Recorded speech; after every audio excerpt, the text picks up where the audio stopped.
lishaji na gharama zote za mashindano waliweza kutupelekea mabondia watatu kushiriki katika hayo mashindano. Na kama unavyoelewa, katika ushiriki wa Tanzania michezo ya Jumuiya ya Madola tulienda michezo kama mitatu. Hatukufanya vizuri katika michezo yote na tukawa tumerudi tunaendelea na programu zetu, na kilichofuatia baada ya michezo ya Jumuiya ya Madola ni haya mashindano ya klabu bingwa ya taifa 2026 ambao lengo pia ni kupata timu ya taifa yenye uwezo wa sasa wa kucheza mchezo wa ngumi ili waweze kushiriki mashindano ya ubingwa wa Afrika, mashindano ambayo yatafanyika kuanzia tarehe 18 mpaka tarehe 30 ya mwezi wa 10 kule DR Congo. Sawa. Mmejifunza nini Jumuiya ya Madola, na changamoto ambazo mmekutana nazo ni kwa namna gani mmezichukua kama fursa ili mtakapopata trip siku nyingine ya kutoka nje ya Tanzania au nje ya bara la Afrika mnaitumia hii kama fursa ili muweze kufanya vizuri?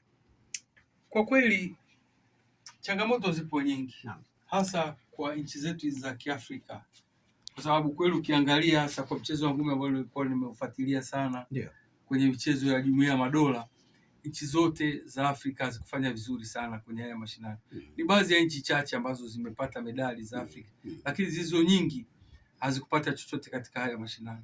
Kwa hiyo swala la msingi ambalo linatakiwa tufanye hizi nchi za Kiafrika ni kuwekeza kwa dhati katika huu mchezo, kwa maana kwamba kuwa na vifaa vya kisasa vinavyohusika na majimu ya kisasa, vinavyohusika na ufundishaji kulingana na mabadiliko ya mchezo wa ngumi, lakini pia kuendeleza wataalamu wetu, kuhakikisha kwamba nikimaanisha wako takuwa tumepiga hatua moja tuweze kushindana na wenzetu wa mabara mengine, hasa mabara ya Ulaya, Amerika na mabara mengine.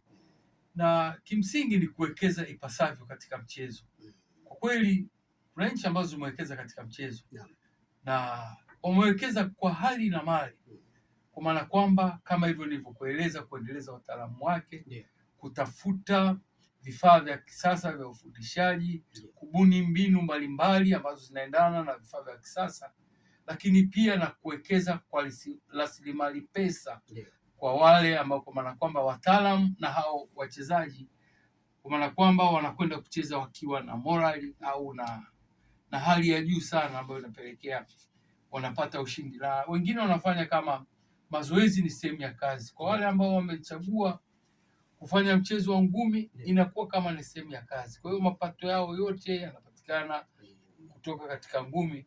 Kwa kufanya hivyo, wachezaji wanapata muda sahihi kabisa wa kufanya training ya kwenda kushindana na wenzao wa mataifa mengine.